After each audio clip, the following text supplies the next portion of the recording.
Today, the law requires you to go to school, which is great news because I always loved going to school, learning new things and making new friends.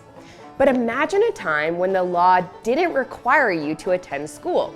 And if you didn't attend school, you probably had to get a job, often working long hours and maybe never even learning to read or write. Hi gang, Claire here. Welcome to Claire's Clues. I'm here in the schoolhouse of our Destination Colorado exhibit. It seems crazy to think today there was ever a time when kids didn't have to go to school. But it wasn't until the 1920s when major laws were passed that required children to attend school. That's what made Emily Griffith such a revolutionary thinker and the subject of tonight's episode of Colorado Experience. In 1915, Emily Griffith developed the concept for the Opportunity School.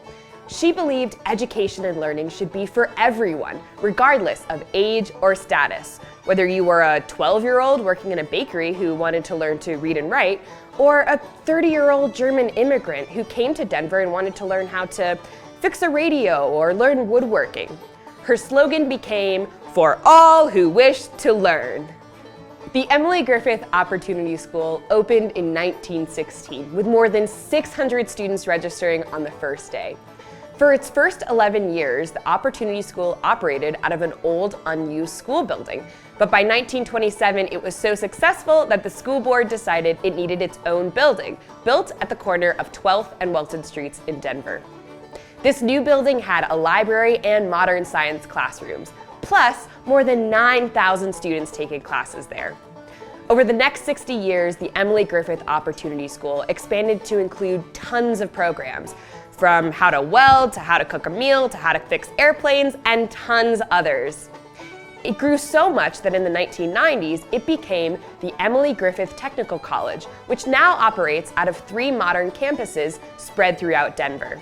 The community is working together today to decide what to do with the historic 1927 building.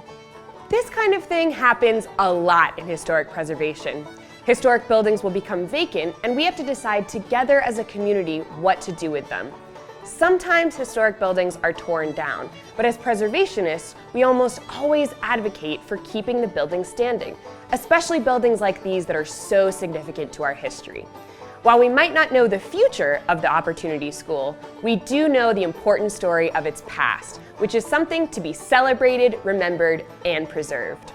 Watch Colorado Experience tonight at 7 p.m. on Rocky Mountain PBS to learn more about Emily Griffith's legacy on Denver. Then come on back to Facebook tomorrow to take the Claire's Clues quiz and you could win a prize.